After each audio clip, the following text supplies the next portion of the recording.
ধীরে ধীরে নিজের সারা ছন্দে ফিরেছেন নেইমার জুনিয়র। রেড বুল ব্রাগান্তিনোর বিপক্ষে আজ মাঠে থেকে তিনি আবারও প্রমাণ করেছেন জাদুঘর এখনো ফুরিয়ে যাননি। সুযোগ তৈরি করেছেন, নিখুঁত পাস দিয়েছেন এবং দর্শনীয় এক গোল করে দলকে এনে দিয়েছেন গুরুত্বপূর্ণ জয়। ইনজুরি আর দীর্ঘ লড়াই কাটিয়ে নেইমারের খেলায় এখন এক স্পষ্ট পরিবর্তন দেখা গেছে। টেকনিক্যাল দিক থেকে তিনি এখন আগের চেয়ে অনেক বেশি পরিণত এবং ধারালো হয়েছে। মাঠের প্রতিটি মুহূর্তে আজ তার দাপট ছিল চোখে পড়ার মতো। তিনি আজ শুধু একজন স্ট্রাইকার হিসেবে খেলেননি, বরং পুরো আক্রমণ ভাগের প্রাণ ভোমরা হয়ে মাঠ শাসন করেছেন।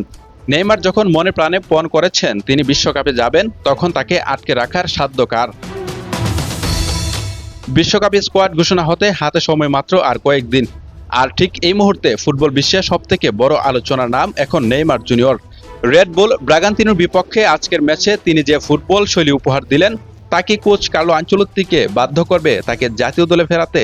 পুরো ম্যাচ জুড়ে নেইমার আজ মাঠে ছিলেন একচ্ছত্র অধিপতি।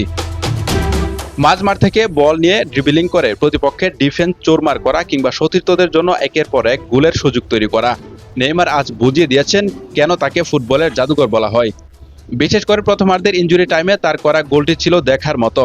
ডি বক্সের ঠিক বাইরে বল পেয়ে অসাধারণ ড্রিবলিংয়ে নিজের সতীর্থের সাথে 1-to-1 খেলে প্রতিপক্ষের দুজন ডিফেন্ডারকে ছিটকে দিয়ে বিদ্যুৎ বেগে ভেতরে ঢুকে পড়েন তিনি। এরপর গোলরক্ষককে কোনো সুযোগ না দিয়ে অত্যন্ত ঠান্ডা মাথায় তার চিরচেনা সেই কোনাকুনি শটে বল জালে জড়ান। গোল করার পর তার সেই চেনা উদযাপন যেন গ্যালারির হাজার হাজার ভক্তকে এক অনন্য বার্তায় দিচ্ছিল। আজকের এই বিধ্বংসী ফর্ম দেখার পর তাকে দলের বাইরে রাখা কি আদৌ সম্ভব? বিশেষ করে যখন এটি হতে পারে সেলেসাউদের হয়ে তার শেষ বিশ্বকাপ।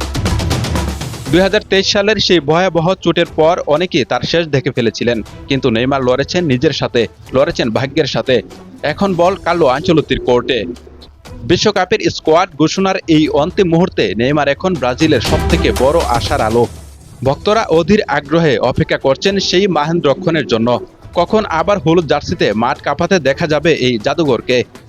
নেইমার কি পারবেন তার ক্যারিয়ারের শেষ লগ্নে ব্রাজিলকে হ্যাকসা উপহার দিতে?